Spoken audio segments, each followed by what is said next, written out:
Hello again, YouTube. This is the Truth Man giving you the truth.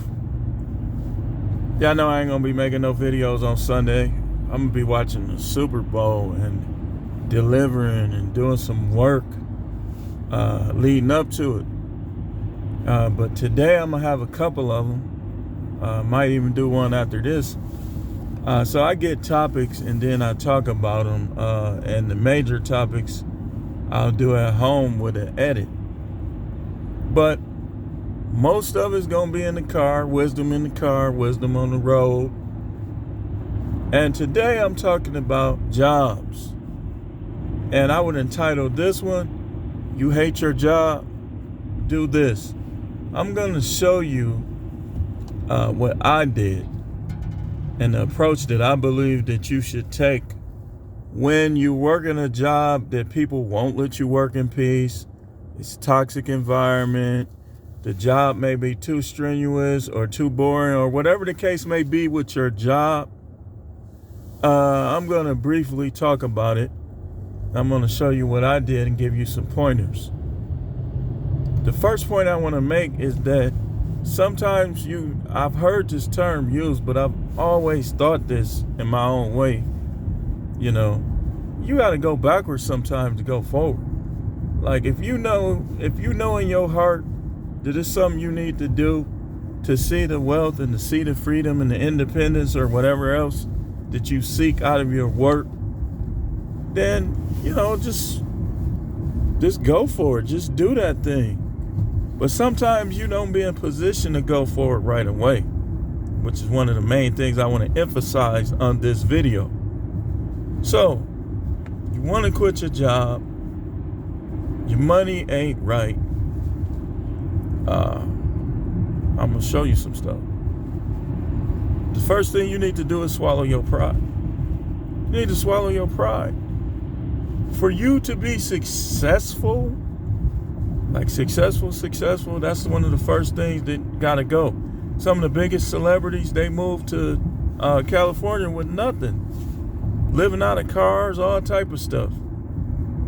And now they have hundreds of millions of dollars. That's what I mean by sometimes you just got to be willing to give up some things and some people. So you want to leave your job. You got to get out of that retirement from a job. Why would you try to retire from a job? Now, this is a true story, and it's unfortunate.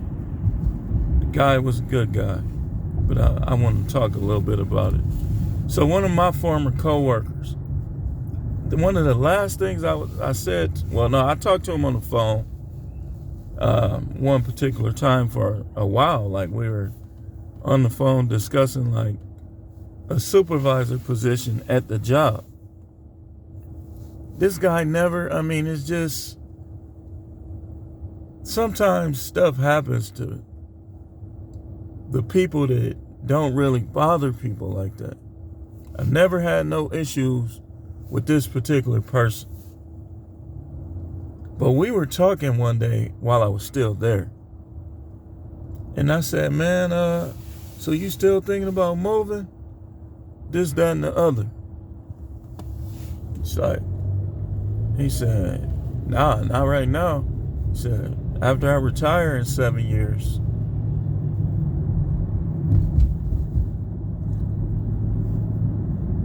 He passed away.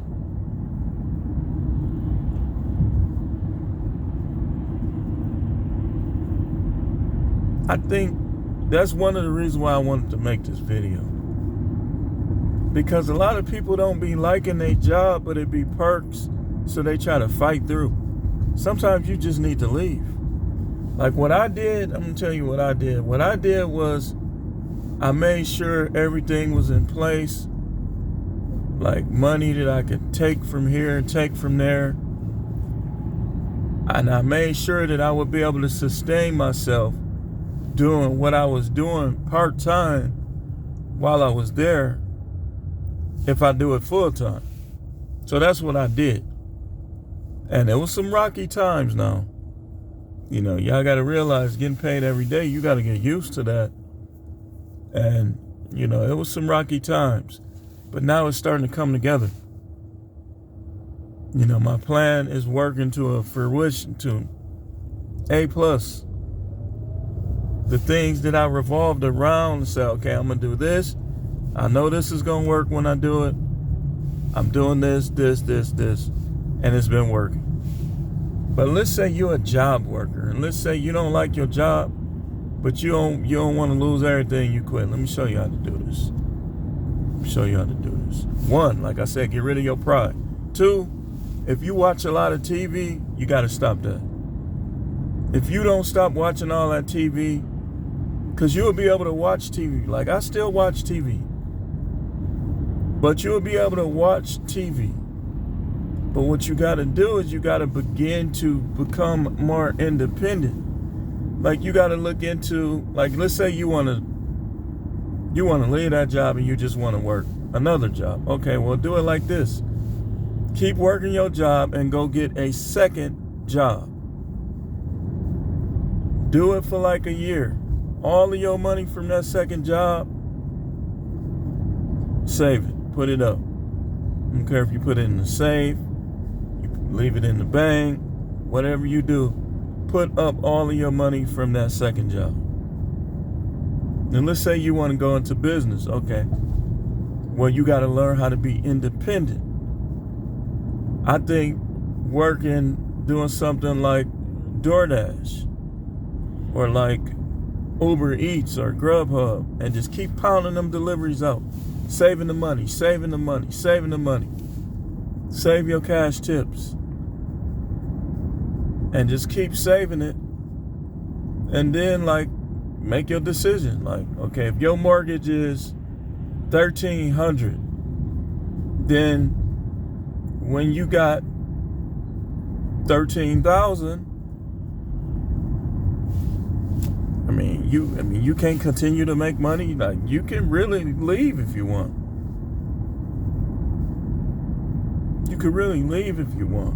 And sometimes that means cashing out your pension. Like, do you want to stay there and have a heart attack and get sick? Or do you want to leave and do something else that's probably less stressful? Better people. The choice is yours. I don't want to cash out my pension. Listen, you don't know how to invest. You'll get to invest again. Invested in something that you could take it out of without penalty. Cash App got stocks. TD Ameritrade. There's other things you could do. But I think most people are too lazy. They just want to talk. This job, I don't like this job no more. This job, BS, and this, that. And then they go home, and they watch TV until they literally fall asleep. They get home at 4:15. Take their stuff off. Some of them shower. Some of them don't. And they watch TV till like midnight. They watch TV till midnight. That's 8 hours that you could have went, and you could have even if you worked 5, you could have went and worked 5 hours.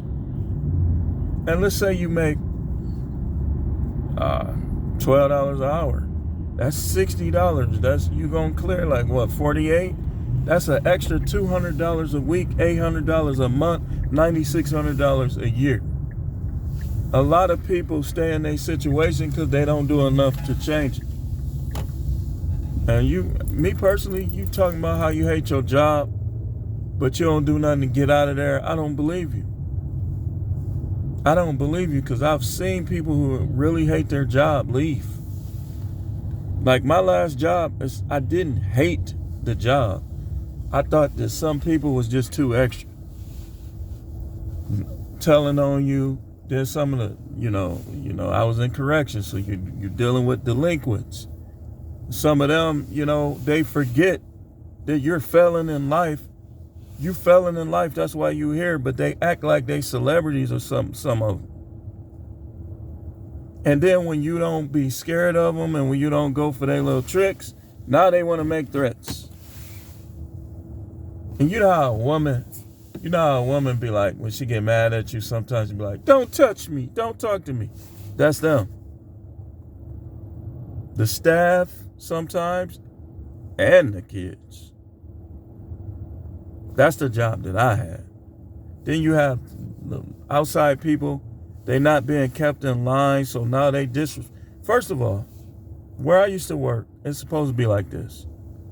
The superintendent, deputy superintendent, supervisors, and then the staff that deal with we had blue shirts, the blue shirts. But we had supervisors that were coming in, wasn't even there for a long time, one particular, changing stuff. Now, you don't got to listen to him. He ain't your supervisor. That you don't realize you can't say that to everybody. You can't say that to everybody because some people become disrespectful. Like, if a housekeeper or a nurse in that line of work becomes disrespectful towards the officers, they should be reprimanded. But not in that particular place. It's like people were getting rewarded and they were disrespectful. Like some of the juvenile. They'll be blatantly threatening the staff, not listening to the staff. And then people will come over there with extra food, extra snacks. It got annoying. Then you had the commissioner who he basically would try to talk down to the staff, the blue shirts.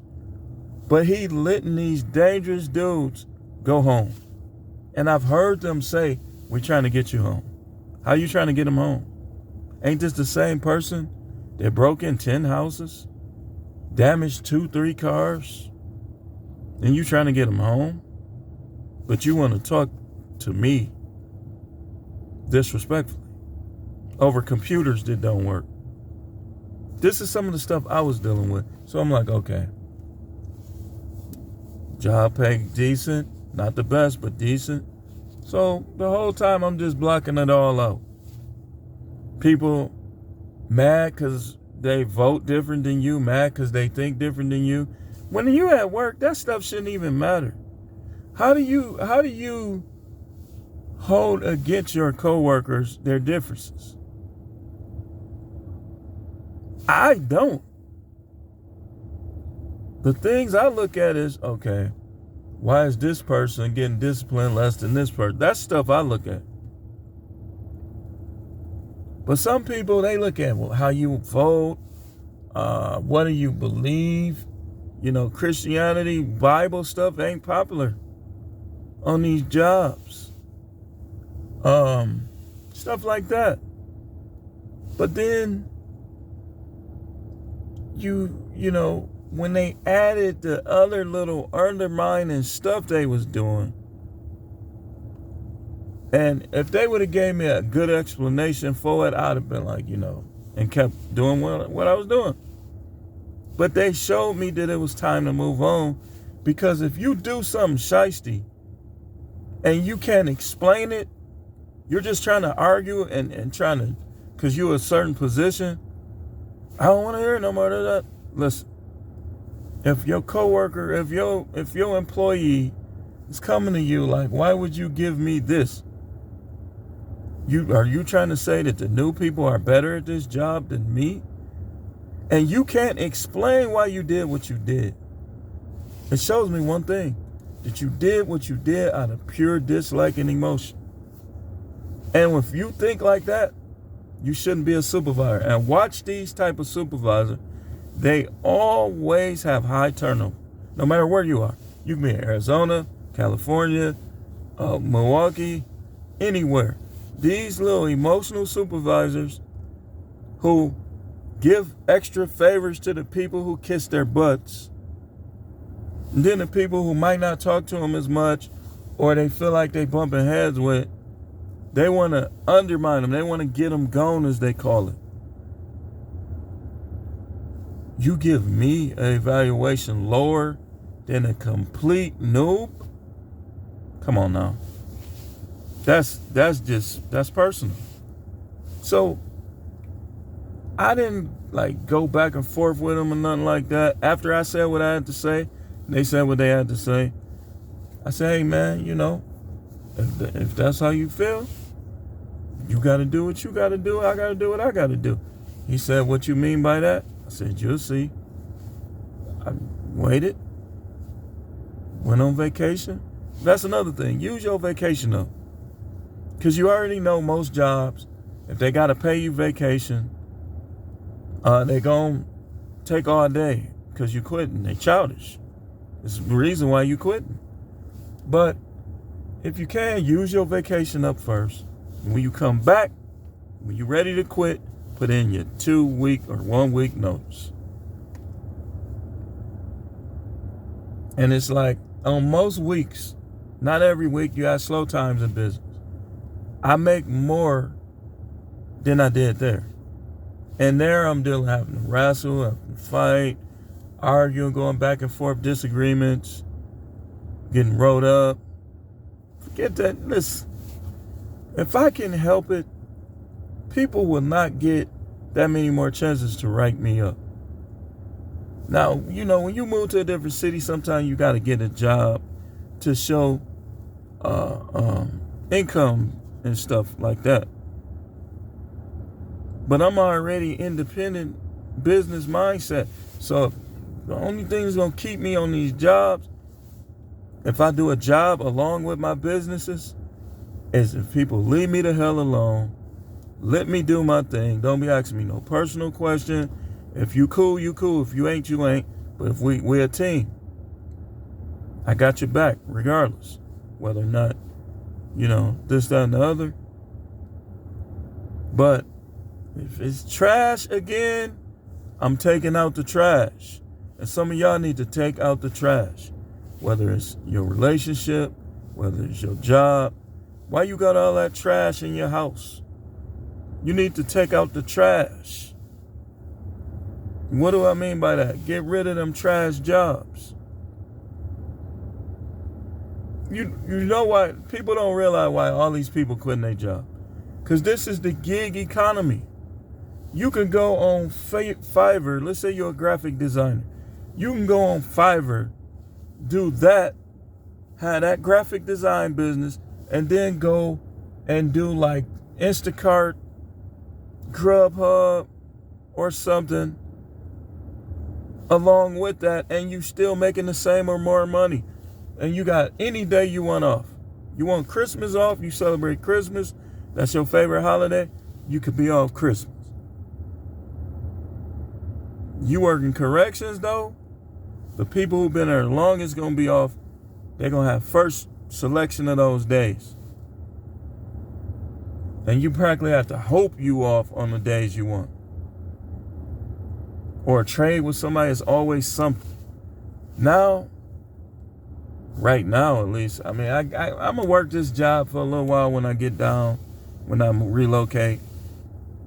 But I'm stacking. Because I'm not finna go back and forth with nobody. I'm gonna say what I gotta say when I need to say it.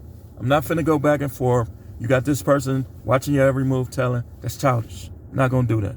I'd rather, especially a man, I'd rather you just meet me off the job and we discuss it over a burger, or if you say, well, I just want to kick your ass, excuse me for spelling. I make my decision, okay. Am I going to engage that? Instead of going, if you a grown man, I question your preferences.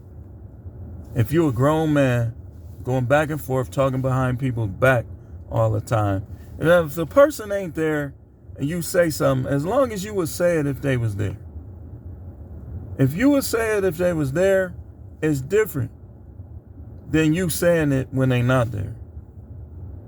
Because not only are you being like a coward, you basically turning other people against that person. And sometimes that person ain't do nothing to the other people. I'm telling you, these jobs are full of goofies. They're goofies. I don't care what kind of shoes you wear, goofies. Watch you wear, Apple Watch, that, goofies. Where you graduate, goofies. I'm telling you, Jobs ain't for all of us. It's not for everybody because it's full of goofies. And you ain't gonna change people. People don't change until they're ready, if at all. So you gotta enjoy your life if that means leaving your job. If you can, like I knew one of my coworkers, she just got fed up. Like she had a kid, people weren't really helping her with the kid, and I guess she was late or something happened.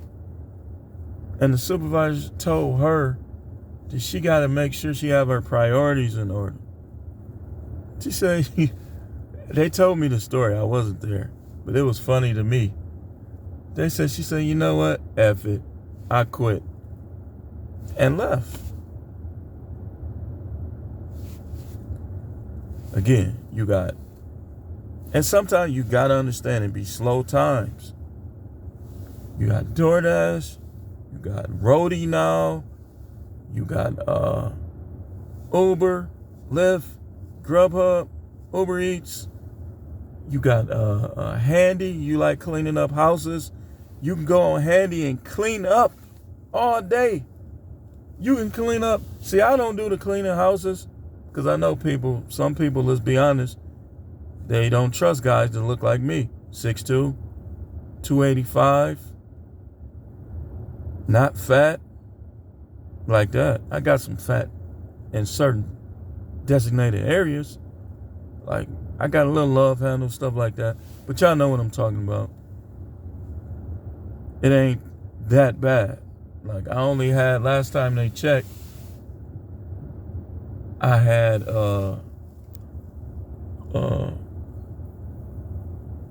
25% body fat. I mean, it's kind of high, but for a person that weigh what I weigh, you know. But yeah, sometimes you got to do what you got to do. Like, you got to, like, if you really need the money, like, every now and then you got to be a little less picky with DoorDash. If you choose to do DoorDash, like, you might have to say, okay, well, these $10 going 10 miles, if I do 12 of those, that's 120. Like, it just depends on your market. Same thing with Instacart. You got Shipped. You can pick what jobs you want to do in the gig. You can create your own stuff. If you live somewhere like I live, you can shovel snow. Then you're not a bum for shoveling snow, man. That's literally a business. That goes under snow removal. That's not, I mean, you can really get $20, $25 a rip. You shovel 10 elderly people snow for $25 a rip. That's $250. You do another 10 the next day, that's another $250. This is the gig economy. You don't have to put up with disgruntled, angry bosses, goofy co-workers. You don't have to put up with none of that no more. Don't listen to this stuff. Oh, the economy is horrible. The economy is horrible. In your mind, your economy is good. That's how you have to think. You have to keep making money, saving it, doing what you got to do. Instead of you at a toxic job, trying to retire from a toxic job because you don't have no confidence in yourself or the economy. Still the richest country in the world, man. Or at least one of them. But that's all I have to say. This is The Truth, man. The channel is the No Matrix, No Simping All Subjects channel. Take out the trash, man. Leave them toxic jobs. If you ain't got no money saved up, don't do it right now. I wouldn't encourage it. Get you some money saved up. Start out with 100. Just keep working your way up. Say, okay, I'm finna save 100. And don't be thinking about what you need to do. Because that's why people always spend they save. You don't need to do nothing but keep that money you save. And on that note, I'll see y'all in the next video. Make sure you like, subscribed. I'd like to thank you new subscribers. If you new subscribers hate your job, just look at what I was telling you on here. You know, build to escape. Remember Chicken George on Roots, when he told them, we're gonna make sure they keep right on thinking that way. They wanted to make sure that they felt like they had the power while they were trying to get away from it. I mean, that's what you got to do sometimes. Everybody's situation is different. But thanks for watching. See you later. Next video.